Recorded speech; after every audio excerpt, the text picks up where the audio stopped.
पाकिस्तान कभी भी हिंसा की आग में जल सकता है। गृह युद्ध कभी भी किसी भी वक्त शुरू हो सकता है। दूसरी तरफ ज़ेलेंस्की की एक हिमाकत पर पूरे यूक्रेन को जला देने के लिए काफी है। समंदर में ज़ेलेंस्की की सेना के एक कदम ने आग में घी डालने का काम किया है। पहले से ही गोला बारूद, मिसाइल, ड्रोन हमले कर रहे हैं। पुतिन अब और खूंखार हमला कर सकते हैं। समंदर में ज़ेलेंस्की ने ऐसा धमाका कर दिया है जिसकी आवाज अब पूरे यूक्रेन में सुनाई देगी। पीस प्लान पर बातचीत के बीच रूस यूक्रेन वॉर अब और भी ज्यादा भयानक होने वाला है। क्यों और कैसे, देखिए हमारे एक्सक्लूसिव रिपोर्ट में।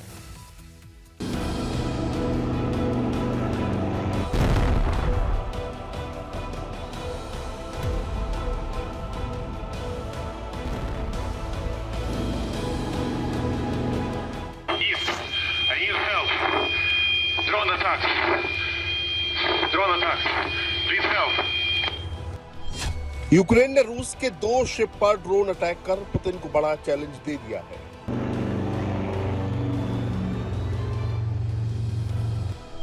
ज़ेलेंस्की ने रूस के विराट शिप पर बड़ा धमाका किया है।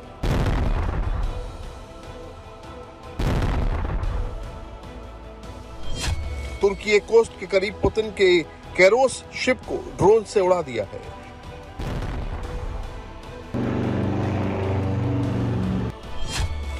ब्लैक सी में ज़ेलेंस्की के समुद्री ड्रोन सी बेबी ने आग बरसाई है।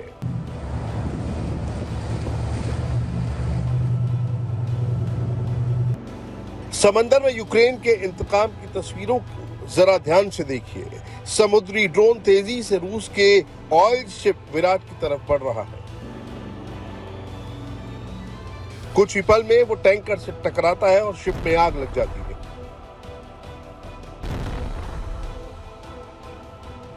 इस बीच का एक और वीडियो सामने आया है जिसमें क्रू मेंबर एक ओपन रेडियो डिस्ट्रेस कॉल से मदद मांग रहा है।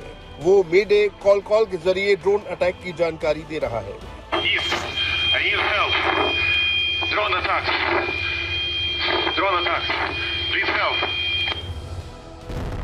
दूसरा अटैक कैरोस शिप पर हुआ। इन ब्लैक एंड व्हाइट तस्वीरों में यूक्रेन का सी बेबी ड्रोन शिप के पास पहुंचता है और जबरदस्त ब्लास्ट होता है।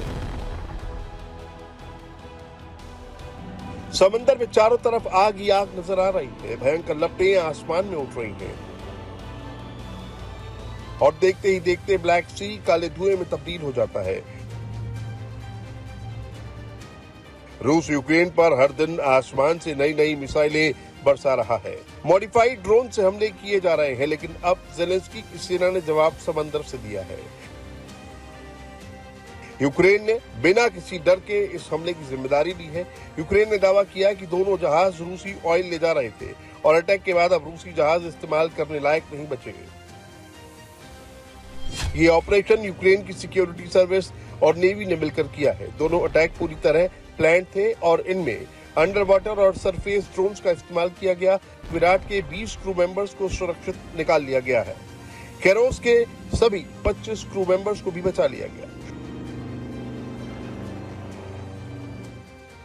2 शिप टारगेट किए गए हैं। जो 2 शिप टारगेट किए गए हैं वो रूस की शैडो फ्लीट का हिस्सा माने जाते हैं। विराट एक क्रूड ऑयल टैंकर है जो रूसी तेल को इंटरनेशनल प्रतिबंधों से बचाकर एशिया और दूसरे बाजारों तक पहुंचाने के लिए इस्तेमाल होता है। यूक्रेन के इस अटैक से रूस की तेल सप्लाई पर बड़ा असर पड़ेगा।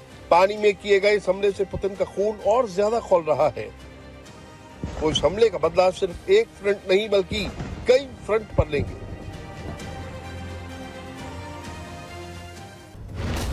रूस ने पिछले 24 घंटे में यूक्रेन में कई अटैक किए हैं। कीव, खार्किव, निप्रोपेट्रोव्स्क में भारी तबाही हुई है। ये कीव के आसमान पर उड़ते रूसी ड्रोन की नई तस्वीरें हैं। सैकड़ों ड्रोन अचानक आते हैं और फिर धमाके शुरू हो जाते हैं। कीव में रूसी हमले शुरू होते ही अफरा तफरी मच जाती है। लोग जान बचाने के लिए भागने लगते हैं। यूक्रेन की राजधानी अचानक बम धमाकों और मिसाइलों के फटने की आवाज से दहल उठती है।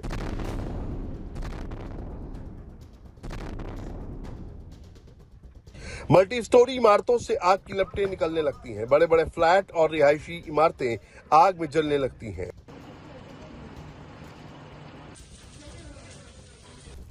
चारों तरफ धुआं ही धुआं फैल जाता है। रूस की मिसाइलें जिन इमारतों में गिरी हैं वो पूरी तरह से तबाह हो गई हैं, मलबे का ढेर बन गई हैं। नवंबर में रूस का कीव पर सबसे बड़ा हमला है। ऐसा हमला रूस ने अक्टूबर के पहले हफ्ते में किया था। रूसी अटैक के बाद शहर के इलाकों में तेज धमाके सुनाई दिए। रिहायशी इलाकों में अफरा तफरी मच गई। रूस के हमले क्रीव, डीनीप्रो, खार्किव पर भी जारी हैं।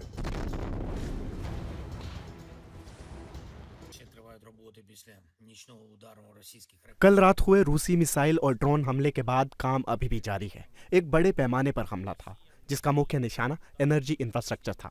रूस अपनी रणनीति नहीं बदल रहा है और सर्दियों से पहले यूक्रेन को इस तरह का नुकसान पहुंचाने की कोशिश कर रहा है।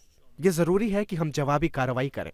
ये जरूरी है कि हम उन्हें मार गिराएं। 19 मिसाइलें मार गिराई गई हैं, जिनमें बैलिस्टिक मिसाइल्स भी शामिल हैं। लगभग 560 ड्रोन भी मार गिराए गए, जिनमें से लगभग 300 शाहिद शामिल थे। दुर्भाग्य से सभी ड्रोन नहीं गिराए गए और एयर डिफेंस को मजबूत करना हमारी पहली प्राथमिकता है। यह काम यूक्रेन और उनके सहयोगियों के लिए बहुत मुश्किल और बहुत महंगा है।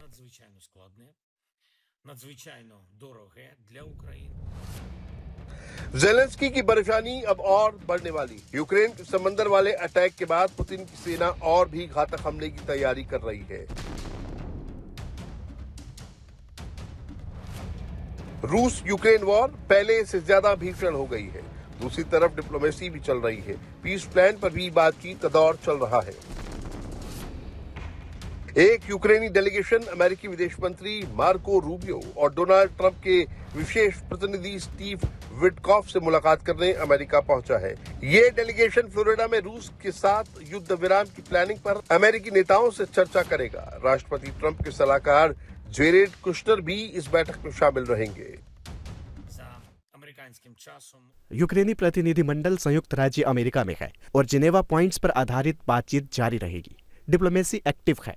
अमेरिकी पक्ष कंस्ट्रक्टिव रुख अपना रहा है और आने वाले दिनों में युद्ध को गरिमापूर्ण तरीके से खत्म करने के कदमों को अंतिम रूप देने की कोशिश है। यूक्रेनी प्रतिनिधिमंडल के पास आवश्यक निर्देश है और मुझे उम्मीद है कि टीम स्पष्ट यूक्रेनी प्राथमिकताओं के अनुरूप काम करेगी। डोनाल्ड ट्रंप के पीस प्लान को लेकर विवाद खड़ा हो गया है।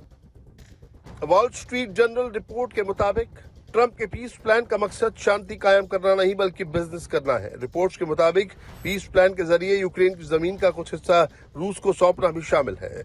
कुल मिलाकर पीस प्लान काफी हद तक रूस के फेवर में है।